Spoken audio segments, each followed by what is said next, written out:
Hey everyone, talking about Enter the Void by Moth and Rabbit. This, as with many others in their series, is based on a movie very intense that's like a psychedelic journey of a drug dealer whose spirit leaves his body. So you know you're in for something pretty creative and interesting with this. The notes in this fragrance are skunk note, green accord, cassis, immortelle, grapefruit, lime, hot skin accord, aldehydes, costus, salicylates, amber, musk, and sandalwood. And it kind of, this is definitely not linear to me. It changes a lot between the dry down and kind of what it turns into later. So it starts very dank and pungent to me. It actually smells more like a cannabis accord than almost any scent that I've smelled that actually lists a cannabis accord in it. So that's pretty interesting. Maybe that's what's supposed to be what the skunk accord is.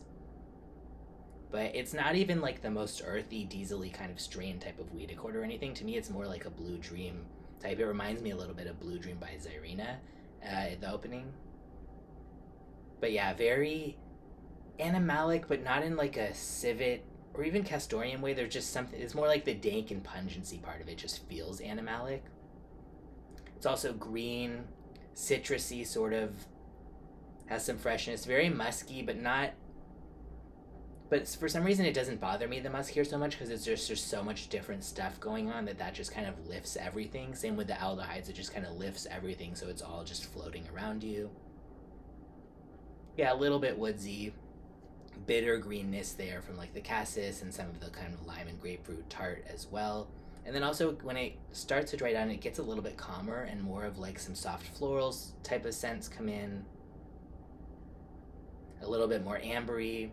There isn't any one person that I would necessarily recommend to try this. I think this is more the type of thing that if you just are really into niche fragrance and you like to try different stuff, get a sample of this, get your nose on it just so you can check it out because it's interesting.